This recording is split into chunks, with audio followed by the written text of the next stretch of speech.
Hello and welcome to In 20. If you're watching us on YouTube, thank you so much. Do hit the subscribe button. And if you're watching the highlights on our Facebook, Twitter, and Instagram account, thank you very much. And if you do join the show live, then you'll be spending the next 20 minutes with some of my friends. Today, it is the man, the beast, the machine, the alligator, Agilan Thani. Thank you so much, my brother, for joining us today. I've been watching your videos on Instagram. It is so funny, especially with your dog. We'll get to that very, very soon.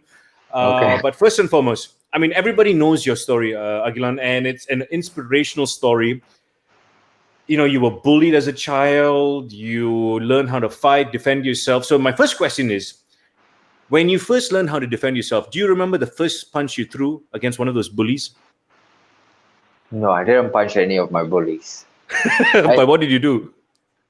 I got take them down one, Okay. and then I got try to do a submission, but didn't do. I was too nice, I guess. Okay, I remember my first takedown. I mean, to be very honest, I was an extremely fat kid as well. I could roll up and down a hill. That's how fat I was. I remember the first time someone bullied me. I used to watch the WWF, which is the WWE now, a long time ago. So I tried to carry the guy, the suplex, and then I didn't know what to do. So I just dropped on him, and it was the biggest, the loudest sound in the world. Dum! And I thought I broke his back. It hurt my ribs, which was not a good thing, not a good thing for him. But you know, your childhood. When I read about it, we've spoken about it before in the past because we're friends. It's insane, man. Your mom leaves before you can actually even see her or recognize her. You're brought up by your dad in a single room apartment in Sentul. What was that like? If you don't mind me asking you, and be honest with it. Oh, it was hard, but it wasn't like, I wouldn't say it's bad though, because that's where I grow up and we don't know anything else but only that. So it wasn't bad. It was good learning experience, I would say that. And did you ever talk to your dad about your mom and ask her why she left? I know this is really personal, but for me, a story such as yours is extremely inspirational, and it's going to give hope to a lot of kids out there who are going through a similar thing. So did you ever, I mean, if you don't mind me asking, ask your dad about that question about your mom? No, I never asked him before. I think it's best not to ask because my dad did everything he could, and why should I hurt him asking about my mom when she didn't do anything?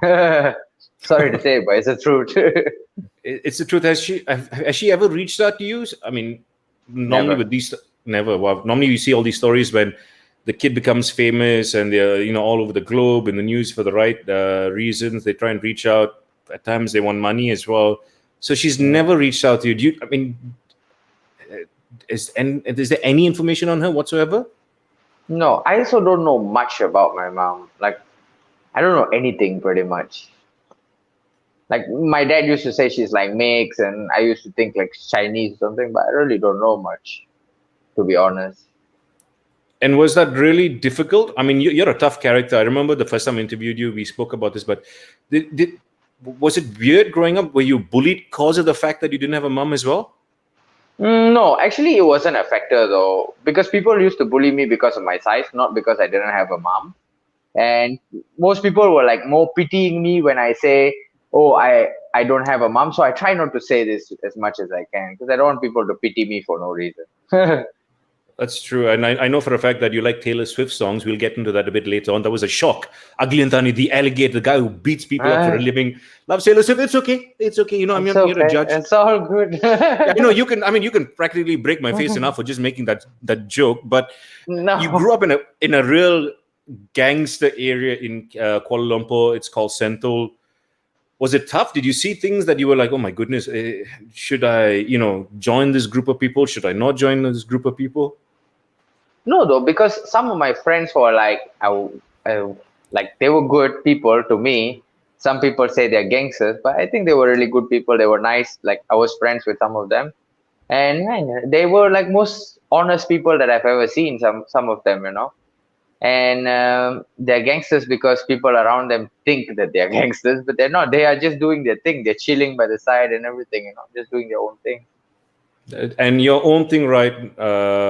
doing it the right way was when you realized that you were fed up with getting bullied because of your size.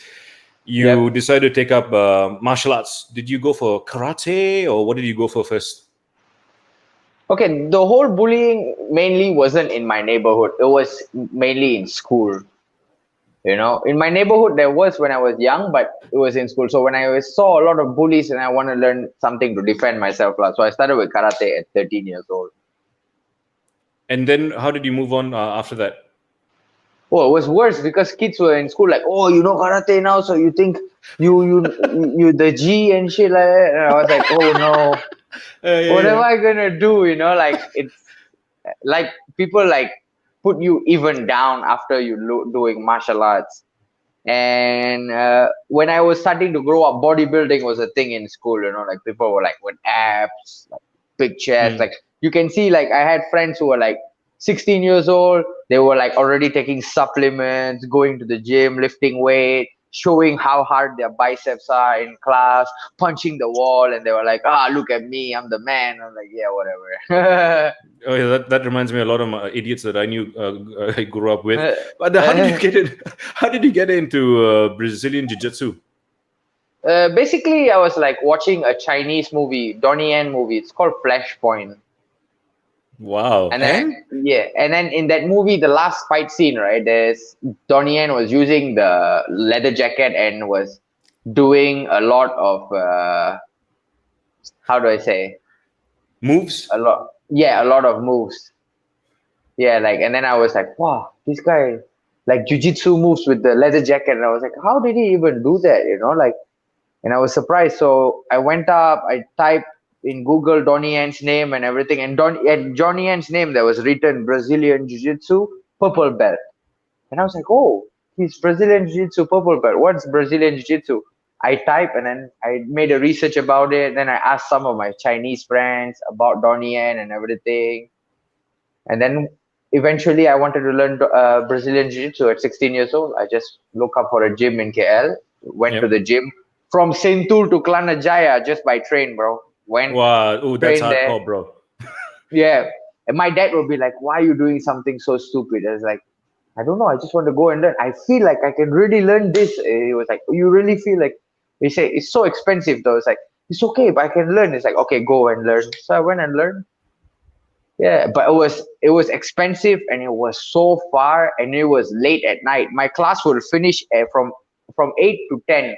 So by the time I reached the train station, bro, it would be 11. By the time I reach Sentul, it would be 12, and I would be like, what? Yeah. But that's dedication and love. And you've been talking about Donnie, and I give you my word, bro. And I'm not being biased because you're my friend.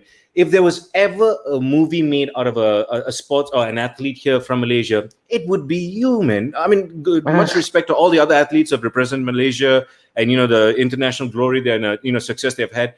Your life can be made into a movie. I mean, literally, your mom leaves you, you're bullied, you join BJJ, this trip from Senthil to Klanajaya and back. Your dad's being angry with you.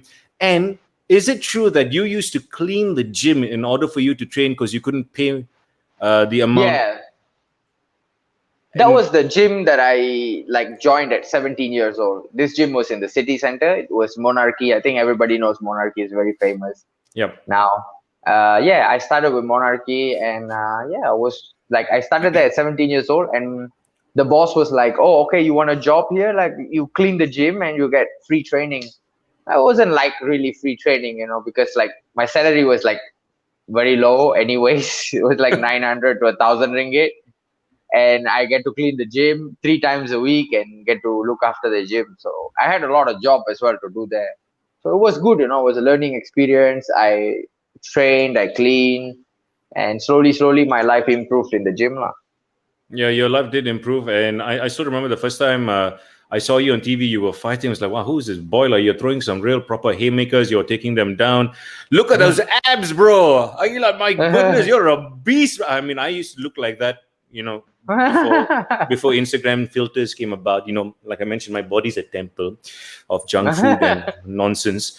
But the one thing, like I said, your personality grew. You're quite, active on Instagram.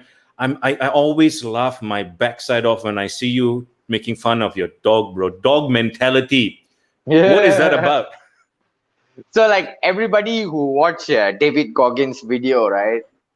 Don't get me wrong, like so many people watch David Goggins video and they'll be like, oh, it's all about the dog mentality. You gotta stay tough and this and that.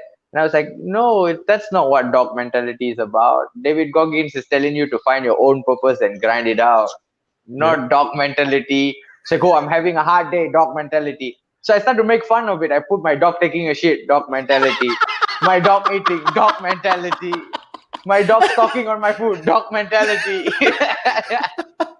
No, I'll tell you what is the funniest one. Like, whenever you eat, the dog's looking at you, right? This is your Yes. Rottweiler, and the dog's looking at you. And Yeah. this one, your dog's eating, and you're like looking at him, recording it, and I couldn't stop laughing. But dog mentality is all about survival of the fittest, and in order to Yeah. survive in your industry, you need a lot of sponsorships.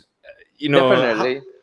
So how do you go about being like from an amateur level, you're now on a really big platform globally with one championship? How do you go about looking for sponsorships if you're a fighter? Because there's a kid out there who wants to know this. Okay. Most people think that I get a lot of sponsors, but I would be honest with you guys. Like my sponsors is very less compared to most of the athletes that I know. Like I don't make any money from sponsors 90% of the time. I save my money from fight purse and I just contribute it back for my following camps. And I had one very good sponsor for 2 years, which was Sell Atelier. They were sponsoring me like every month, a small amount for me to sustain. So they were like the biggest sponsors I've ever had. Wow, that's a reality check. Because if you look at the sports like badminton, football, where there's like Yeah. millions upon millions ringgit, Yeah. pumped into it every day. Is there any hope for people that want to follow in your footsteps and get into this world of MMA? Because you've just said that it's quite hard to find sponsorship, and if there's sponsorship, it's not that much. Well, it's true, but if you really want to do the sports and then you have no choice, then you got to do it. Yeah. When I started, the pay when I was fighting was very low, but now I make a decent amount of pay. It's still not enough, don't get me wrong, but it's still enough if you're actively fighting throughout the years. Yeah, that's true. And a lot of people don't understand that you have to pay your coaches. You've got to pay for the Definitely. whole training camp, which is, Yeah, how you sustain yourself physically, mentally, true. and be prepared for the next fight, which is quite scary because you're literally living at times from paycheck to paycheck, and your health is always has to be at 100% in order for you to perform at the highest level. Which True. brings me to the next question, and you can deny these accusations or you can agree with them. Have you ever fought injured because you have to pick up a paycheck? Yeah, twice. Twice. Wow. Three Do times. you Three times. isn't that more dangerous for you? Fighting injured, picking up more injuries, and that's more damaging to your career. Yeah, but then we're not going to make any money. I love your mentality, bro. But are you allowed to talk about which fights you went in injured, or you can't mention those? um, I mentioned it easier. Kazakhstan, Kamran Abasov, and Okay. then uh, Ben Askren. Ben Askren was not really an injury. It was like a sprain, and it's just stupidity. I never looked after myself during training. It was amateur. So maybe, yeah, two fights. Two fights. Kamran Abasov and Kazakhstan, yeah, I was really badly hurt. Like badly Oh, hurt to a point where like I couldn't walk and everything, kind of like that. goodness, Agilan. Did you Yeah. tell anybody? I mean, I'm not gonna. Yeah. You My did, whole okay. team knew about this, but I don't tell to people outside that much. What I did was before 2 weeks before the fight, I put like is it called cortisone, Yeah, the yeah. steroid on your back. It's like a painkiller, very strong painkiller. I put it on my back, and that's it. I just went for both fights. The first time it worked wonders because I fought 3 rounds with Kazakhstan and I got dropped in the third round. And then the second time it didn't work. I just got dropped in the first round. So bad I luck. I had two slip discs because I was just Yeah. unhealthy, and I did have that one injection. The pain goes Yeah. away. You think you're fine, and then until you do something really drastic, and suddenly it comes back in. So Yeah. I can only imagine the amount of pain you were in when you were fighting these guys with Yep. basically with a broken back. But one thing, I mean, you mentioned Ben Askren. I remember I was out with my friends. We were watching the fight because, bro, when you come from here, you see a young boy with your story. He's fighting one of the big guns globally, and you're praying for the best. I remember the fight didn't go all that well. What was that like when you stepped into the cage with Ben Askren? Whoa, man, I would say like 21-year-old Agilan, stupid, don't know shit, very nervous, never believed anybody, and yeah, very nervous. I lost the fight before I even made it into the cage. You know what I mean? Like I was like mentally not even there. I'll be honest with it. I gotta suck it up. I didn't even like I was not even ready. Mm. I didn't even know what I was getting myself into. All I know was like I'm gonna fight this guy. But in my mind, I was like, oh, I'm gonna lose to this guy. It takes a lot of courage for you to be upfront and honest like that. But you know what? At the end of the day, I will always remember that fight. And I know I do apologize every time after a fight. I message you, and I'm like, whether it's a win or a loss, I always think like Yeah. this guy is angry every time I message him because you take about 2-3 days to reply. I'm like, but the No whole lah. world will remember. Sorry, the whole world will remember Ben Askren for one reason, and so the Hoge Masvidal knockout. I don't think anybody's ever going to forget that. But then you also fought a former UFC legend. I mean, I'm not the greatest exponent or pundit when it comes to MMA, but I remember watching Ken Shamrock and Sexy Yama. And when I saw that you were going to fight them, I'm like, oh my God, he's fighting a proper legend. And then at the end, when I saw your hand raised, I remember texting you and I said, you're a champ, bro. Congratulations. What did that feel like, man? You fought a living legend, if you don't mind me saying that. Yeah, I actually fought three legends. I fought Akiyama, I fought Yushin Okami, and I fought Ben Askren. And Yeah, what was man. that like? You've got to mention him. And what was it feelings like? You said you were scared. You Bro, lost the fight even before you entered the cage with Ben. But the other two? the other two, I think I was much more prepared, mentally, physically. I was hungry as well fighting these guys. So like, I mean, like hungry, like I want to beat these guys. So I felt really confident, and I remember when I fought Akiyama, right? I rushed in, and Akiyama just threw me, man. That was the one throw he did, and they keep playing it in all the ONE FC videos, and I'm like, that's so embarrassing. But after that, I just changed up my game plan. I became more smarter, like I was pacing myself. And I did very well against him. I did very well against Yushin Okami as well. But how do I say? It was I had a bad game plan. I was trying to knock him out instead of trying to grapple him. Yeah. But yeah, it was good. I think it's far better than good. I think you're underselling yourself. Okay. Would one of those two fights be the most memorable fight in your career? Probably, yes, last year. That's the most memorable fight. But I say my most memorable fight will be against Kadestam, Yeah. Sebastian Kadestam. Because my back was injured, and man, I went in there and I gave the guy 3 hard rounds. And right Yeah. after that, the guy fought for the title. So like I could give the champion a 2 good rounds and then go down with a back injury. And I was like, well, not bad. I was proud of myself. I think the whole world was proud of you, bro, and especially your fans and your friends and your family as well. Okay, this show is only 20 minutes. We're about to run out of time. But before that, I know you are coaching as well. And in order to get better at teaching any discipline, be it maths or studies or whatever it is, or even sports, makes you a better exponent. So do you have classes? Are you training people? Where can they get in touch with you for them to train with you? Yes, I am currently teaching people. I'm doing personal training one-on-one. If you guys want to contact me, just Insta message me or Facebook message me, and I'll reply you. And that's it. I teach All in a right. couple of gyms. Yeah, we can figure it out. That's very simple. So they get onto your Instagram, right? Instagram or Facebook, whichever. And Right? and you know what? They can also message us, and I will forward the messages to you. My brother, thank you so much for joining us on the show. It's an absolute legend. You're an absolute legend. You'll always be a legend to me, and I'll always be a fan of your career and what you're doing. Keep going and keep fighting, my brother. Thank you so much.